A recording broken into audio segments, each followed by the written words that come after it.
So, dear students, you are welcome in this class, and I'm very happy to be in this class. Can you see the slide?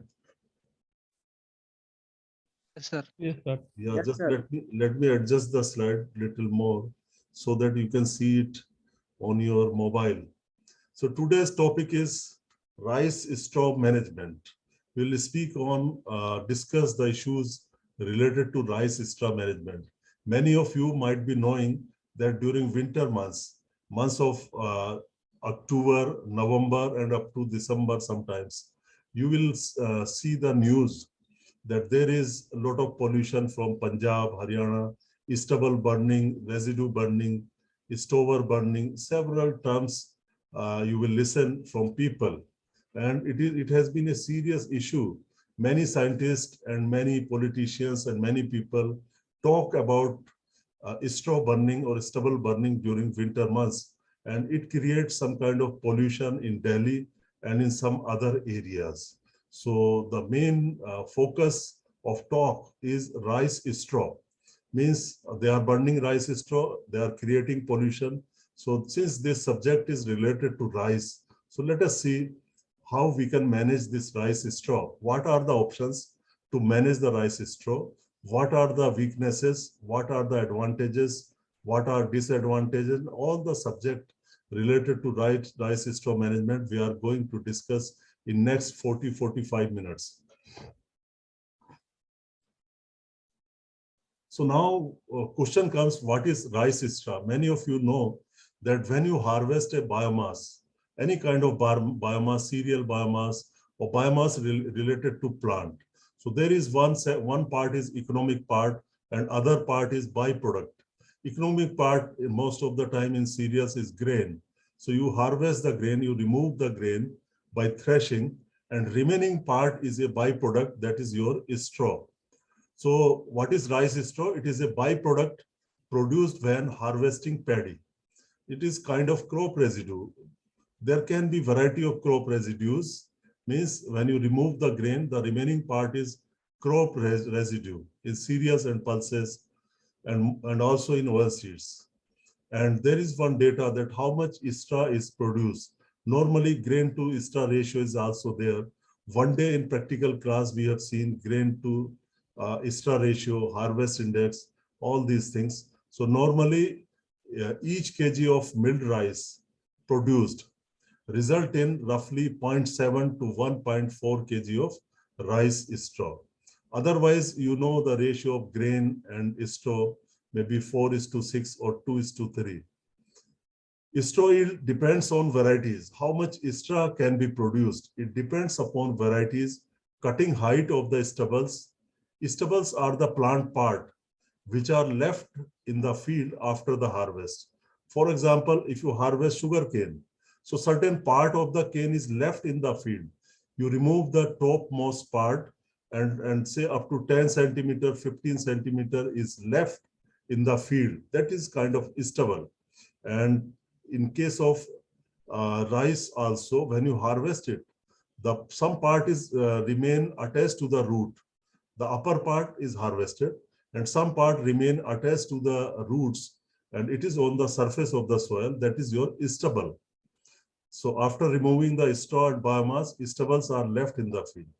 So straw yield depends upon varieties, cutting height of the stubbles, and moisture content during the harvest. So varieties, if you have hybrids, hybrids generally produce more stover yield than the normal varieties. So some variety may yield you more straw, some variety may yield you less straw. Normally lower short duration variety result in lower straw yield and long duration variety generally give you more straw. Cutting height of the stubble, if cutting height is more above the ground, then you will get less straw yield. If you cut your harvest or if you harvest the plants or crop close to the ground, then you will not leave any stubble. So your straw yield will be more. Moisture content during harvest. When moisture is more, so you can say you will get more yield. Moisture is less, you will get less yield. Otherwise, dry matter will remain same.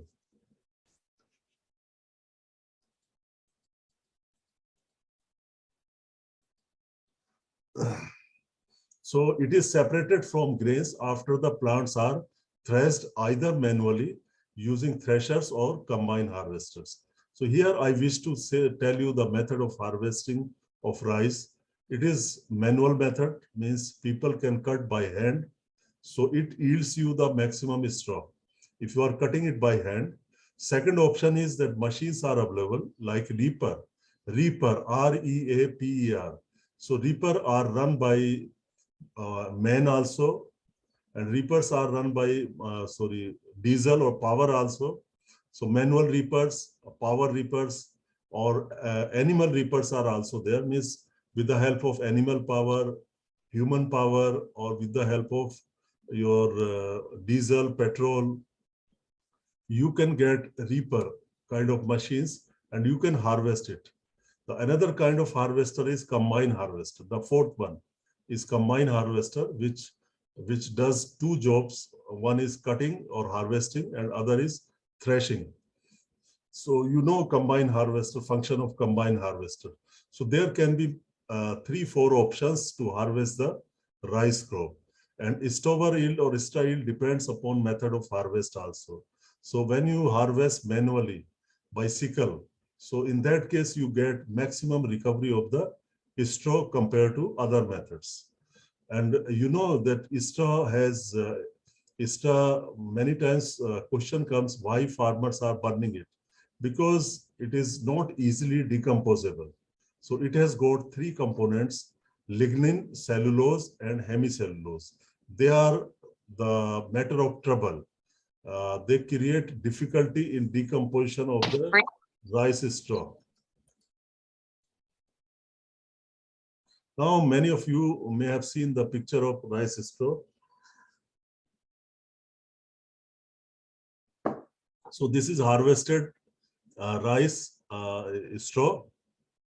After threshing, removal of grain, it is carried in trolleys. You can see this picture is from our institute. You can see we are carrying this straw in trolley. So there can be another method of transport. But you see, if we transport by this method simply, so it is very energy consuming. So if we can densify it, if we can make the rolls of this straw, if we can put some pressure, if we can densify it, if we condense it, then the transport charges can be reduced. So you see that could also be an option for management of straw. It is very loose and not easy to upload it into the trolley and not easy to download from the trolley. And so you need some treatment of this straw so that it can be easily transported. So we will see later how it can be done. And you see, this is the manually harvested field. So here you can see the maximum straw recovery is possible. And you can see the stubbles in the field. Stubbles are anchored residues which are attached to the soil. You can see here and there these stubbles.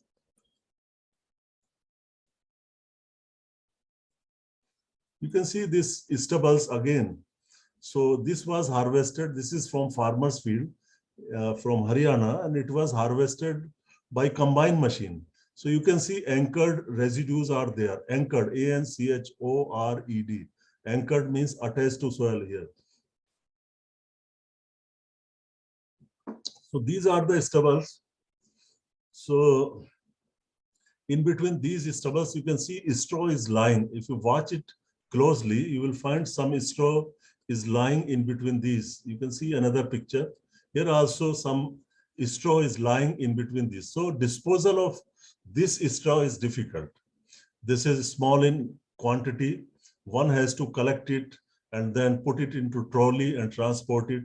So farmers don't want to do that because that is not economic. And also you see by combine, some residue in the form of stubble are still standing in the field. You can see regeneration. So decomposition of such residues is also difficult. And they can create problem in the field preparation, in the sowing, and so on. Many farmers perceive it. So how to manage this situation? particularly combine harvest. This is the main problem, why farmers burn it. If they burn it, all kind of stubbles and these residues, including straw and stubbles, both can be burnt. So fields can be easily plowed and sowing can be done. That is the main reason why farmers are burning these residues. So some more pictures, you can see the most of lot of stubbles are there, but straw is less in quantity and collection, and then many issues are involved in this to use this straw. So straw is a kind of residue. So now just one or two slide on the data, how much residue is produced in India across the crops. So about 25% of nitrogen and phosphorus, 50% of sulfur, and 75% of potassium uptake by cereal crops are retained in crop residues. So this is important from recycling point of view. So you can see that whatever nitrogen is harvested from the soil or uptake from the soil by the rice crop, by the maize crop, or by any cereal crop. So 25% of nitrogen is in straw. Of course, 75% nitrogen has gone to the grain. Similarly, phosphorus also, 25% phosphorus is in straw and 75% has gone to the grain. Whatever has been removed by the crop from the soil. So out of, for sulfur, 50% is in stover and 50% has gone to grain. But in case of potassium, you can see three-fourth of the potassium remains in straw. So if you recycle these residues, if you bring back these residues to the soil, so out of 100 units of potassium removed by the crop, 75% can be brought back to the soil.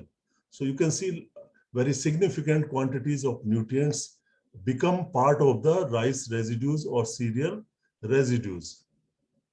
Overall, 500 to 550 million ton per year residues, crop residues are produced in the country, and around 250 million ton per year means large quantity of residues are produced in rice wheat cropping system of Indo-Gangetic Plain, starting from Punjab, Haryana, Delhi, West UP, East UP, and your Bihar, Bengal. This is your Indo-Gangetic Plains. So in these plains, about 10 million hectare area is under rice wheat cropping system. So in that system, about 250 million ton of crop residues are produced. This is total crop residues. This is not just rice. It includes residues of rice, wheat, maize, and other cereals. Wait a moment. वो नमकीन वाले क्या था वो कह रहा कि हम नहीं रखते। ठीक है, ले आए ना। 5 पैकेट ग्लूकोज का लाओ, वो टेबल पे रखा हुआ है। ठीक है, धन्यवाद। So these are all kind of residues, 250 million ton in Indo-Gangetic Plain. Huge amounts available for retaining in fields or for alternative uses. Now this much of quantity is there. It depends upon the use. One can burn it, one can incorporate it into the soil, one can use it in conservation agriculture, one can feed to the animal. So many options are there, but still farmers are going to burn it. Most of the farmers prefer to burn it in Punjab, Haryana, and Western UP. We will look into that also. So what are the alternative uses of crop residues, or including your paddy straw, or you can call it rice straw? So this is, in general sense, residues can be used for animal feeding. So here for animal feeding, legume residues are very good. Animals love to eat legume residues, like residues from peanut, residues from your beans, or residues from pulses. Animal feeding, they can be used. And wheat straw is very common. Many of you might be knowing that wheat straw is a good animal feed. It is fed to the animal. But not many farmers feed their paddy residue to animal in that area, Punjab, Haryana, because by and large their animal number or draft animals are decreasing. So they do not have much animals per head to feed the animals also. But in some parts of India, like in West Bengal, Bihar, and in some other regions, this rice residue or rice straw is used as a cattle feed.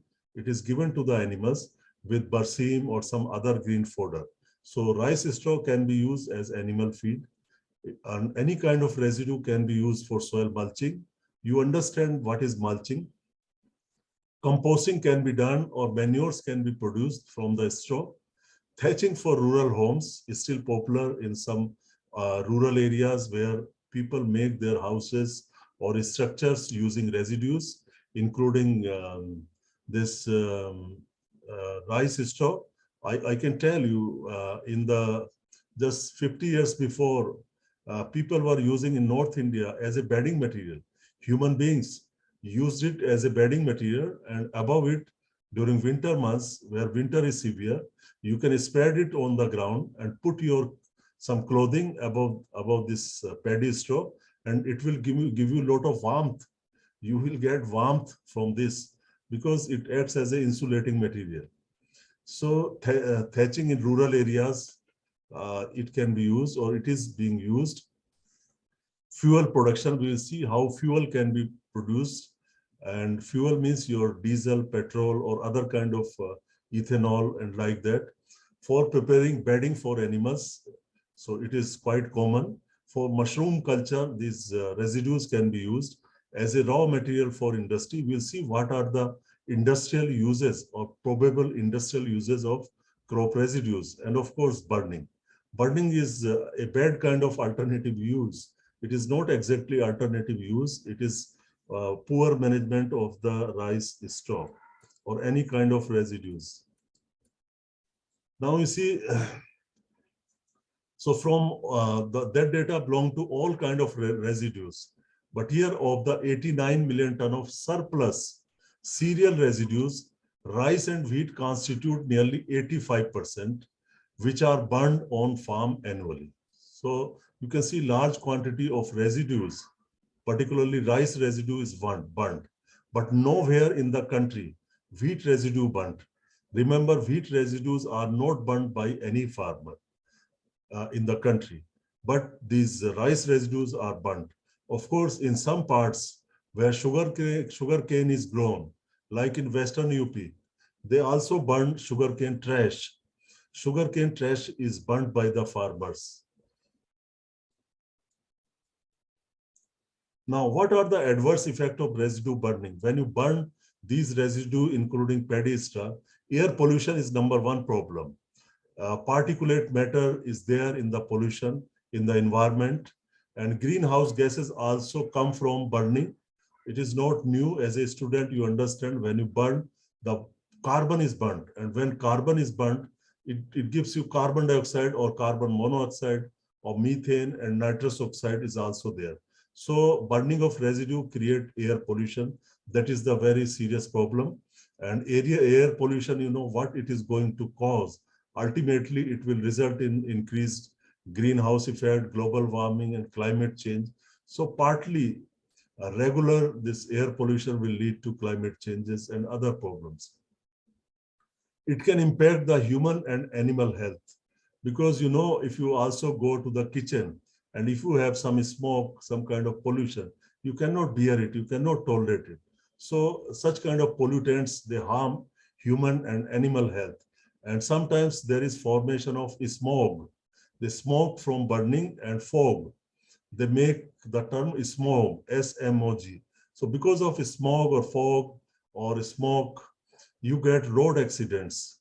It is quite common in winter months in northern India, where you see increased, the visibility is reduced and you find road accidents. Loss of carbon and plant nutrients, particularly carbon is 100% lost, and some fraction of nitrogen is lost, some fraction of phosphorus, and some fraction of sulfur is lost. However, many other nutrients remain in ash, like sodium, potassium, all sorts of nutrients, they are not lost, but fraction of nutrient is lost by burning. So I think you know what is particulate matter or particulate pollution. So particulate consists of particles suspended in some medium, maybe air medium or any other medium, like dust, dirt, soot. Soot, you know, soot, when you burn something and the carbon is your soot, or kajal, smoke, drops of liquid, they make your particulate matter, and it is further classified based upon their sizes. Now you see, question comes, if it is giving so much of trouble, so much of problem to the environment, and nutrients are also lost, then why farmers are burning it? What is the reason? Are they burning to make them happy? What is the reason? So one reason you have seen in some pictures, that use of combine harvester. So most of the residues are left in the field. 80% residues are left. It is difficult to harvest them again, shave them again, and collect them. So it is very cumbersome job. Other issue is the declining number of livestock. If animals or farm animals are not there, so they cannot use them as animal feed. That is another issue. In Punjab, because of mechanization, wherever you have more mechanization, the number of animal reduces. Long period required for composting. Suppose if they want to make composting, that is also not easy job. They need to carry it and do the composting and then wait for 6 months. It takes about 6 months time to prepare the compost. Unavailability of alternative options. Had there been some alternative options available, then farmers would not have burnt the residues. So there are very little practical options are not available. Many times there are theoretical options and people talk of lip service. And another, the most important thing, why farmers are doing it, because fast way to clear the field. They can easily clear it. If you want to decompose your residue in the field, it takes at least 2 months time. It takes long time to decompose them in the field. So therefore, fastest way is to burn it, because otherwise wheat sowing will be delayed. So I'm not recommending it, but I am telling you the fact that why farmers are burning it. So it is the easiest and fastest way to clear their field. Now government is giving some subsidy and so many things, but still farmers are not convinced, because quantity of compensation given by the government is not enough for this. So therefore farmers are not accepting it. Sowing of wheat in time. If you burn it, you can sow the wheat in time. And it also controls some weed. It is the not scientifically proved, but weeds can be controlled up to some extent, and insect, pest, and disease. You might be knowing that if residues are left on the surface, then certain insect, pest, and disease inoculum can be carried to the next crop or to the next season. Now, mainly due to climate change, things are changing very fast. The weeds, insect, pests, and disease, their nature, their incidence, their species, all are changing. You see, there used to be one insect which was pest of rice crop. The name was pink stem borer, P-I-N-K, gulabi. Pink stem borer used to attack the rice crop, but now it has come to wheat crop. Because if it want to live, wheat and rice are just like brother. They are brother or sisters. So therefore, many things they can have in common. So this pink stem borer, which was pest of rice, now it is attacking wheat crop. So there may be, if you leave the residues, then you can find some propagating unit of this insect like eggs or pupa, they can remain in the field, and then they can affect your wheat crop. So farmers think that it can manage or control certain insect pests and disease also. Now you see why the disposal of rice is difficult from other angles, other perspectives. So before that, let us see certain properties, physical and chemical properties of rice straw. So specific weight, uncompressed rice straw means normal straw when we harvest from the field. So what is the density or specific weight? It is 70 to 80 kilogram per cubic meter square. Per cubic meter square will occupy 70 to 80 kg weight.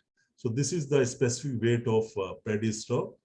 And at 15 to 18% moisture, it will have 70 to 80 kilogram per cubic meter weight. So now you see some chemical properties. So this carbon, hydrogen, nitrogen, sulfur, chloride, ash, this is on dry weight basis. So you can see these data have been reported by different workers. The composition of rice straw may not be the same everywhere, every year, every season. So composition can vary with variety, with climate. I think you know that in agriculture, nothing is fixed. So composition varies with the time, variety, climate, and so many factors. So, but we can take some average. You can see carbon. Carbon content, somebody reported 38%, 36%, 34%. So you can say carbon percent maybe 34 to 35%, something around it. Hydrogen is 4 to 5%, you can see. Nitrogen is on dry weight basis is from 1.2 to 1.7%, you can say 1.2 to 1.7%, and sulfur may vary from 0.16 to 0.87%, and chloride 0.12. Dear students, you are welcome in this class again. There was some internet problem, and I could not continue now. Come back to the topic. Let us see the characteristics of rice straw. Physical characteristics and chemical characteristics. So specific weight of uncompressed rice straw, normal straw that we have harvested from the field is 70 to 80 kilogram per cubic meter at 15 to 18% moisture. And see the certain chemical characteristics like carbon, hydrogen, nitrogen, sulfur, chloride, and ash content as reported by different people or different workers. So carbon content, you can see, varies from 38.2 to 35.94%. Or you can say on an average, there is about 34 to 35% carbon in the paddy straw on dry weight basis. Hydrogen, 4 to 5.2%, nitrogen, 1.2 to 1.7%, sulfur, 0.16 to 0.87%, and come to the ash. Ash is varying from 20 to 29%. So you can say 23 to 24% ash is there in the paddy straw. Properties of the ash. Let us see what is there in ash. In ash, you can say silica, SiO2, silicon dioxide. This is the most undesirable compound in the paddy straw, and it varies from 74 to 82%. So, which is a very significant proportion of ash. Major part is ash, and rest you can see aluminum oxides, titanium oxide, iron oxide, calcium, magnesium, sodium, all these elements are there. So in this case, you can say that certain quantity of nutrients are there in the paddy straw. Now, this high silica content is dangerous in the paddy straw and wears out the components and processing machines. Whenever you want to process this straw for energy purpose or for some other purpose, it disturbs the conveyors and grinders and hampers the digestibility in livestock. So it is also not preferred by the livestock also because of this silica content. So ash content in rice straw is much higher than that in wood and coal, which causes barriers in energy conversion. Now you see what are the options for rice straw management and use. So you have many options like in-field options. In-field options means options on the farm, like burning and incorporation. Then other options are off-field options. Of course, you may not be able to see this picture perfectly, but let us see. There are two off-field options. One is non-energy use, other is energy use. In non-energy use, you can see it can be carbonized. Carbonization can happen, composting can be done, and it can be used for mushroom production, mulching material, and as a fodder for animal also. So these are off-field options, and that relate to non-energy. Now, in one more non-energy option is MDF. And MDF, we will see later, brick can be made, high-end materials can be made up of silica and biofiber. Off-field options, you got energy options also. Energy can be produced in chemical form or in thermal form. Thermal energy can be achieved by combustion, gasification, and pyrolysis. Hope you understand these processes: combustion, gasification, and pyrolysis. And some chemical or biological processes can be adopted to produce energy in form of biogas, ethanol, and hydrogen. You just seen that non-energy use of paddy straw can be made in medium density fireboard, MDF. And what is an MDF? An engineered wood made by breaking hardwood or softwood residues. Means whatever wood you get from trees or from any other sources, that is converted into MDF. So instead of getting softwood or hardwood, one can use this paddy straw for the same purpose. This paddy straw can produce some fibers, and then in the end, you can convert it into wood. Certain techniques are available. So you can combine it with the wax and a resin binder and forming it into panels by applying high temperature and high pressure.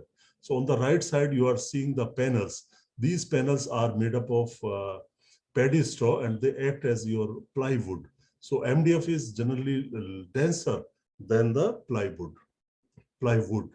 So this is medium density fiber board, MDF. First rice straw based MDF plant was started in Egypt in 2021. I'm not sure if it is available in India, but this tells the importance of paddy straw. It can be converted into MDF, and MDF is a valuable material. It is value added material from the paddy straw. So this is non-energy option of paddy straw. Now, in-field rice straw management, what kind of in-field rice straw management is done? Open field burning, of course, it is not a good management, but it is a kind of management, and it has got some advantages also, like it removes large volumes of biomass, control weeds, pests, and diseases. So many disease inoculum may be there, many propagules of the pest may be there, through which pest can multiply, like your worms or your pupa or some eggs, etc. So all these pests are killed by this. So another advantage is that it takes very little time. So farmers go for burning. Advantages offset by the disadvantage. At the same time, there are more disadvantages than the advantages, like nutrient loss. A significant quantity of carbon, of nitrogen, of sulfur, of phosphorus is lost by burning. Source of aerosols, some particulate matter is also there, which create pollution. So overall, we are losing the nutrients and we are also creating pollution in the environment or atmosphere. Another option on the field, on-field management, a viable option, a good option is incorporation. Cut the paddy straw into small pieces and mix it into the soil. So some farmers do not practice incorporation due to slow decomposition rate. May not complete in 3 weeks' time. They get very little window between harvesting of paddy and sowing of wheat crop or any next crop. Therefore, they go for burning. But incorporation is also possible and it is beneficial. And there are techniques to fasten the decomposition when you incorporate residues into the soil. To speed up the decomposition rate of rice straw, chopping can be done and it can be sprayed with some certain fungal formulation which can quickly decompose this matter. And in this line, Pusa decomposer is worth mentionable. I can mention it here, and it can fasten the process of decomposition. Other option is to add some extra quantity of nitrogenous fertilizer. You can, I think you were not able to see these screens. So I'm showing you the screen. Now you can see the screen.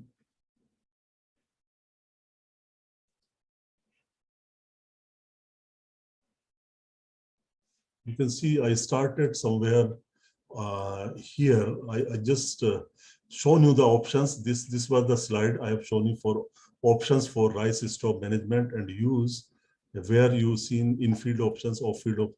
Then I have shown you medium density fiber board. This is fiber board. You can see it is made from paddy straw, and it is known as medium density fiber board. And you can see the plant which is established in Egypt in 2021. And this is open field burning some farmers are doing. This is just now I discussed because slides were not moving. Therefore, I am showing you these slides again. So incorporation is possible, and you can use some microbial formulation like PUSA decomposer to fasten the process of decomposition. However, certain nitrogenous fertilizer can also be added. Now I think slides are moving. So, and you can see the slides, and incorporation has got certain advantages also. It recycles the nutrients which are removed in large quantity. If you remember, about 20%, 25% nitrogen and phosphorus, which was removed by the crop, it stays in straw. 75% of the potassium is there in the straw. Only 25% potassium goes to grain. So large quantities of potassium can be recycled, can be brought back to the soil if we go for incorporation of paddy straw. Of course, it has got some limitation like temporary immobilization of nitrogen and high CN ratio. It increases the CN ratio of the soil. So that is a negative point. And in the beginning, the next crop, you will see some nitrogen deficiency. But it can be corrected by applying some extra fertilizer nitrogen at incorporation. When you incorporate, put some, say 20 to 40 kg nitrogen per hectare extra, that can decompose these residues faster, and your next crop will not have any problem. But you need to allow sufficient time, like 10 to 20 days between incorporation and sowing of wheat. And you need to maintain proper moisture at this time so that decomposition rate is fast. So what happens when you add rice straw and any organic material, which is normally having wider CN ratio? So you can see these pictures on the left side, two pictures.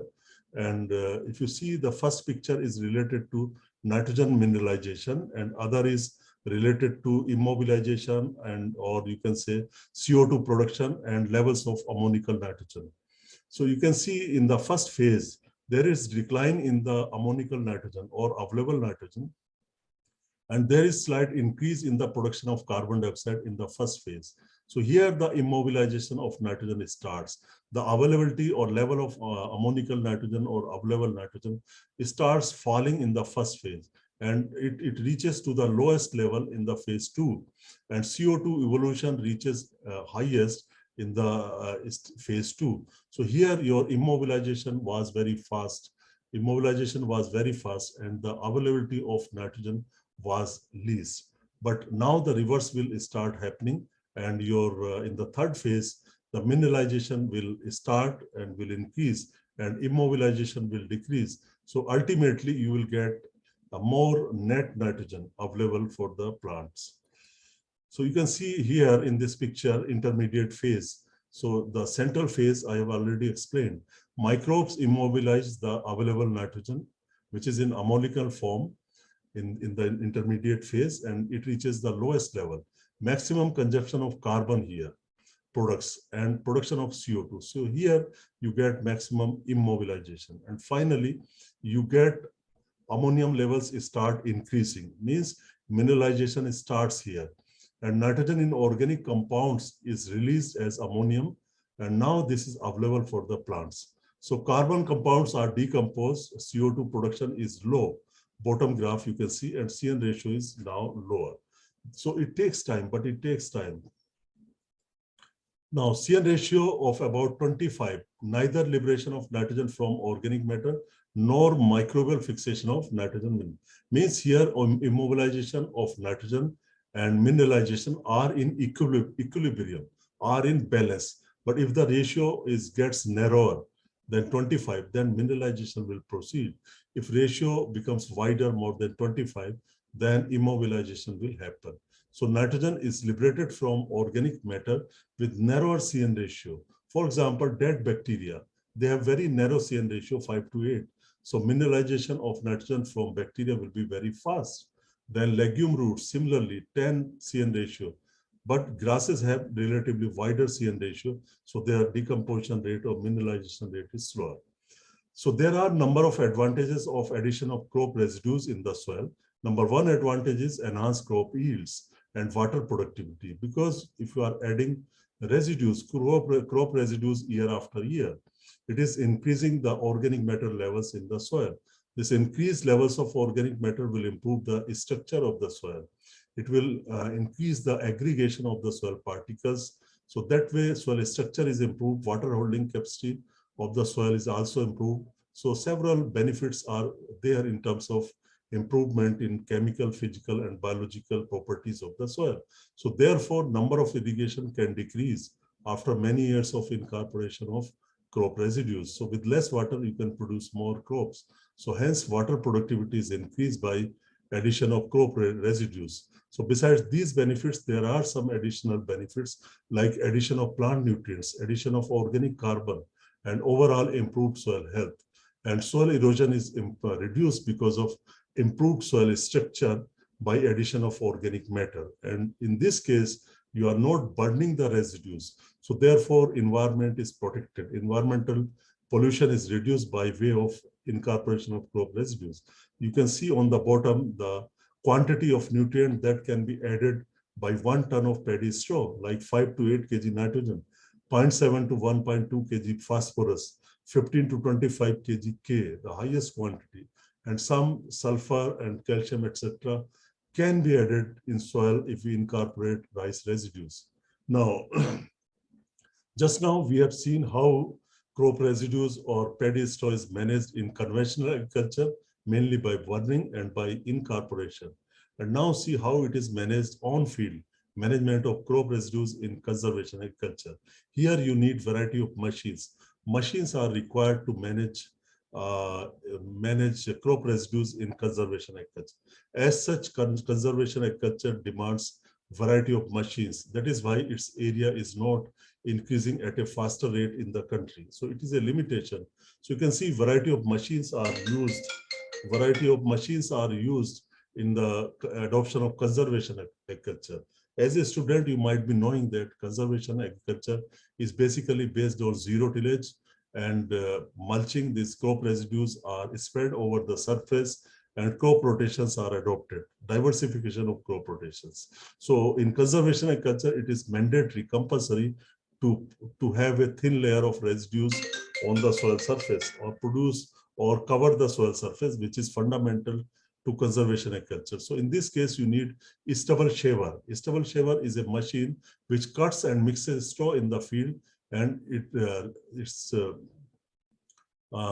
removes this anchored residues. Sometimes residues are standing in the field. They are cut, they are shaved by the stubble shaver, and then happy combo seeder. This is also known as happy seeder or turbo seeder. It is doing three kind of function together. In the standing residues or residues which are lying on the surface, it cuts or it chops those residues.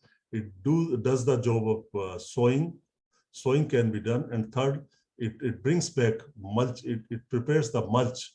It brings back the cut or chopped residues back onto the surface. So straw baler is another machine which makes the bundles of the crop residues. That is your straw baler, and straw reaper is also there. It cuts the standing straw left in the field, and then it puts back it into the trolley. So there are 4 or 5 machines which are compulsory, which are necessarily required for proper management of crop residues or paddy straw. This is a field where you can see wheat sowing was done. Wheat sowing, you can see the residues on the surface, and this is wheat sowing was done in the residues of rice which were harvested by the combine machine. And you can see the crop is doing well, it is germinating. So this is how the field will look. So now fertilizer management practices on surface retained residues. If you are mixing these residues in the soil, then you need to apply some extra quantity of nitrogen, that is 20 to 40 kg per hectare. So there are certain benefits of residue retention on soil, like moisture conservation, nutrient supply. You have seen that they can supply a great deal of nutrients, and weed control, soil temperature moderation due to effect of mulching, pollution control. You know that we are not burning now, we are using them right in the field. So pollution is not an issue now.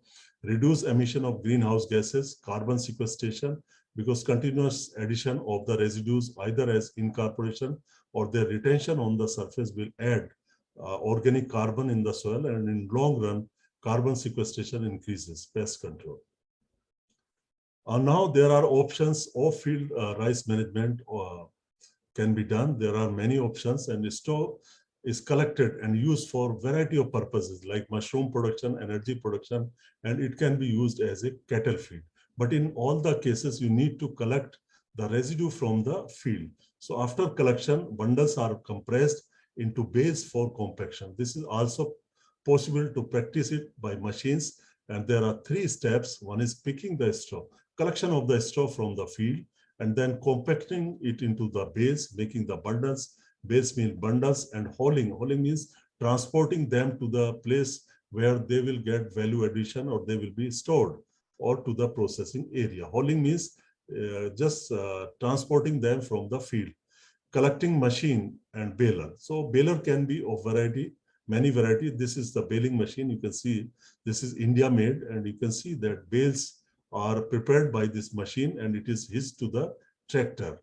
And these bales can be now a little bit compacted, and they can be easily transported to the processing plant. There can be some stationary baler. Balers can be fixed in one place, and you bring the straw or stover from outside and put it into the hopper, and it will be compressed.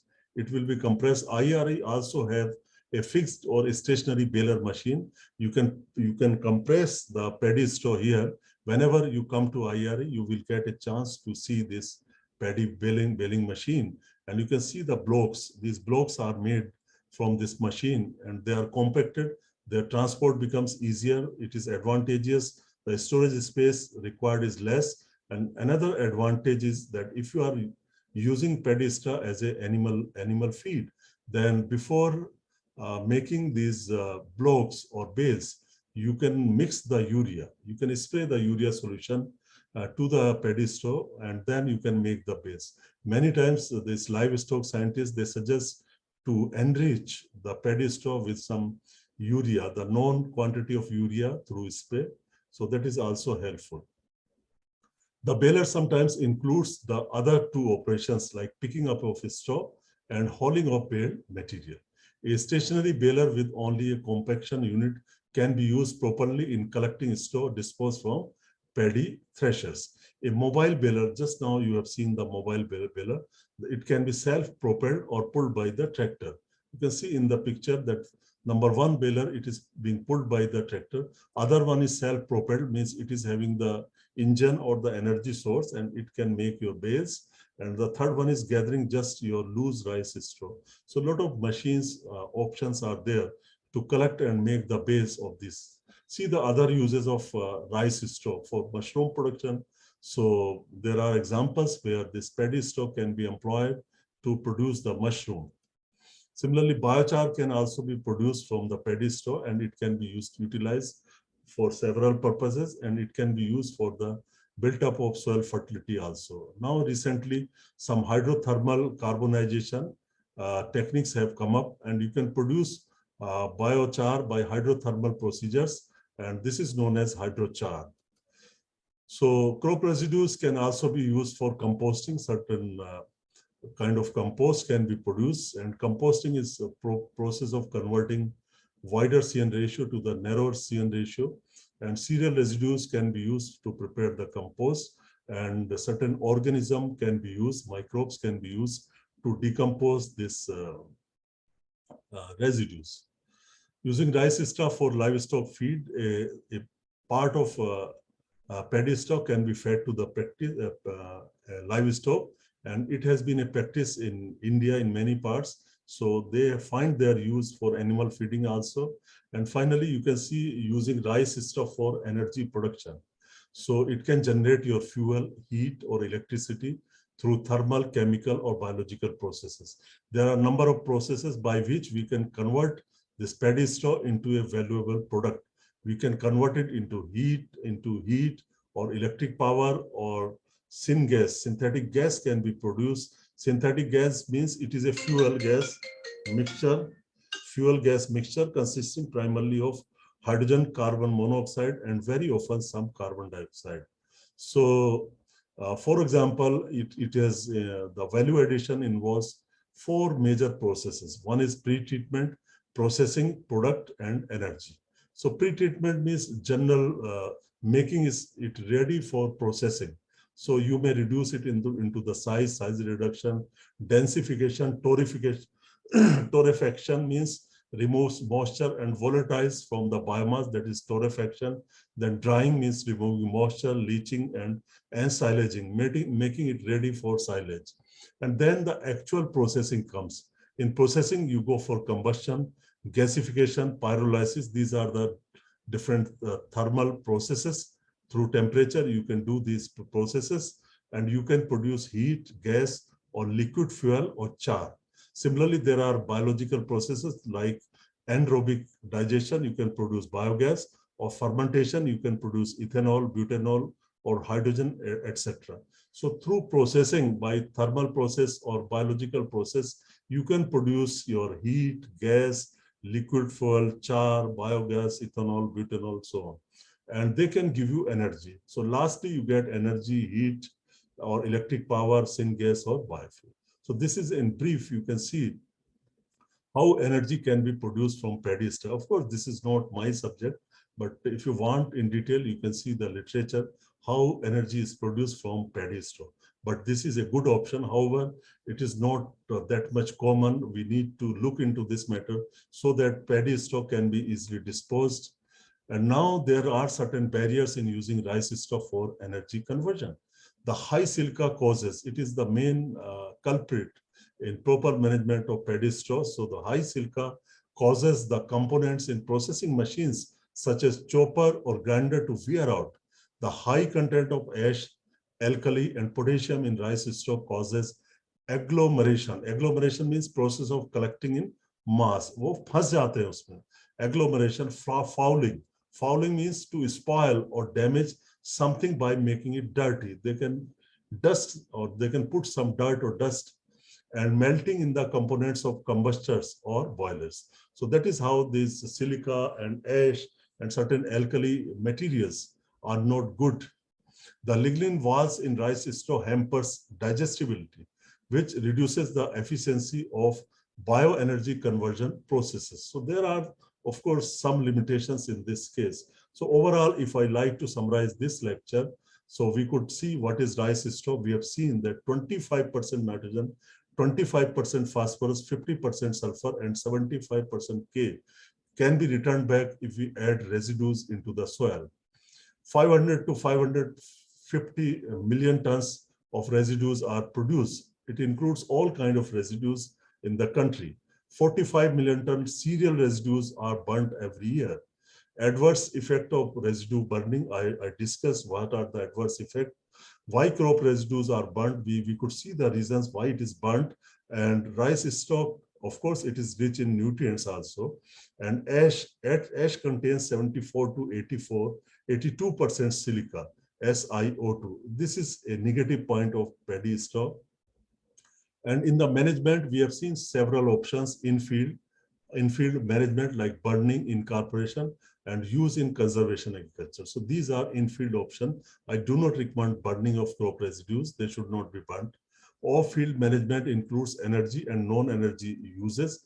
Just now we have seen what are the different energy uses like thermal process, combustion, gasification, partial air, pyrolysis. Pyrolysis, you know, biochar is produced by pyrolysis, and biothermal or chemical processes include anaerobic digestion, biogas production, fermentation. We can produce ethanol, butanol, and hydrogen. And you got some non-energy uses.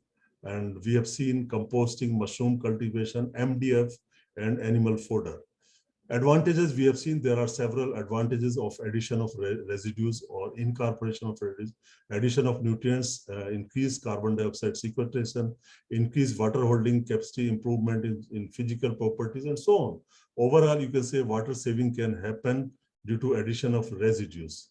Residue management can be done by machines in conservation agriculture like a stubble shaver, happy or combo seeder, turbo seeder, straw baler, straw reaper, and you require 20 to 40 kg extra nitrogen when you incorporate residues, at least during the first 4 to 5 years.